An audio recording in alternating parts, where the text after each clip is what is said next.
Alfiyat at Tawheed in the Science of Sufism. 2. Hidden attachments. The things that compete with Allah inside the human heart without one realizing.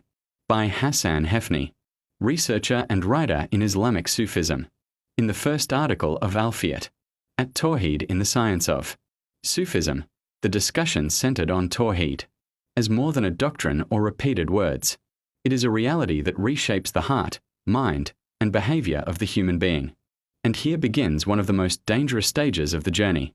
When a person discovers that the real problem is not always obvious sins, but the hidden attachments silently living inside the heart.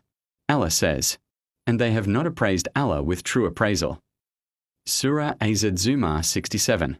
And he says, have you seen the one who takes his own desire as his God? Surah Al-Jathiyah 23. The Prophet said, wretched is the slave of the dinar and the slave of the dirham. Narrated in Sahih al-Bukhari. Among the teachings transmitted generation after generation within the Rifai path from Imam Ahmed ar-Rifai, radiyallahu anhu. Cut off attachments, and the path will become clear to you. Many people think attachment only means love of worldly things, but attachments can be much deeper.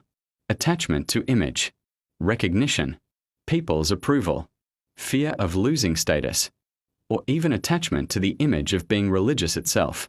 That is why the knowers of Allah focused on purifying the inner self before outward appearances, because the ego may wear the clothing of obedience while the heart remains attached to other than Allah.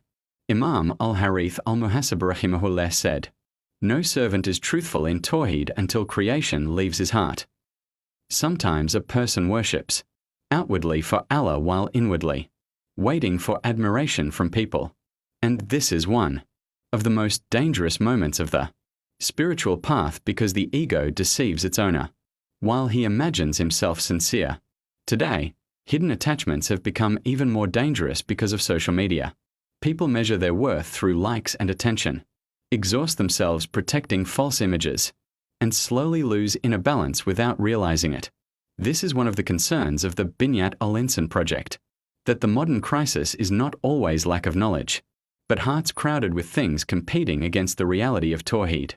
True Tawheed is not abandoning the world. True Tawheed is that the world does not settle inside your heart.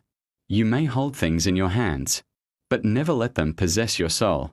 The realization of Tawheed begins when a person honestly examines the heart and discovers the things occupying a space that belongs only to Allah. From the guidance of the Holy Quran and the prophetic Sunnah.